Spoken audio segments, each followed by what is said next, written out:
A deadly strike shakes Ukraine, this time hitting close to President Volodymyr Zelensky's heart.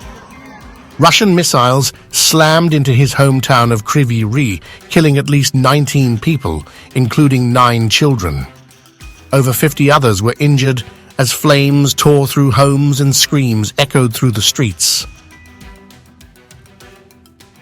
Local officials say the attack was no accident. A residential neighborhood was hit, sparking fires and forcing rescue teams to pull bodies from the rubble, some of them children. It's being called one of the deadliest assaults on civilians this year. Rescue operations are underway in Kryvyi Rih after a Russian missile strike. Preliminary results: ballistics. As of now, 14 people have been killed, including 6 children. My condolences to the families and friends. There are many injured and damaged houses. The missile actually hit the area next to residential buildings. A playground, streets. These are just non-humans, binyangs.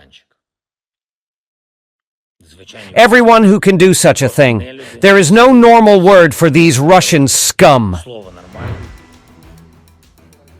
But as Ukraine grieves, Russia is spinning a different story.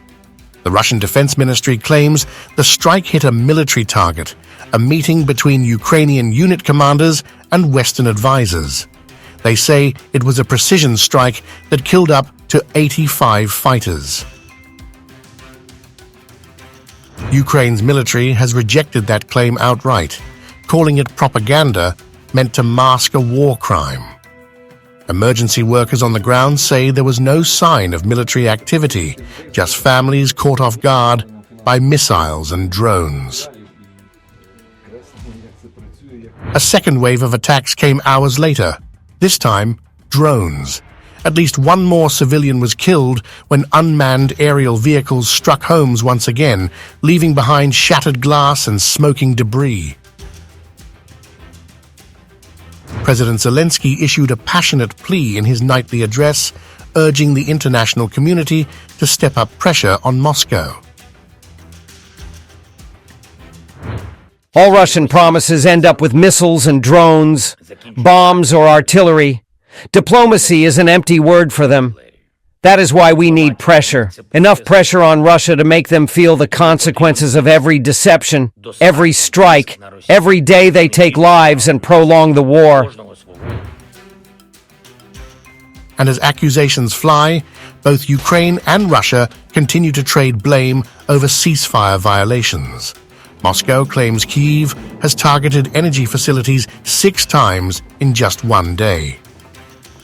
Meanwhile, Ukraine says Russian drones struck a thermal power plant in Kherson hours after the Kryvyi Rih attack. With ceasefire deals on shaky ground and no end in sight, the question remains: how many more lives must be lost before the world draws a line?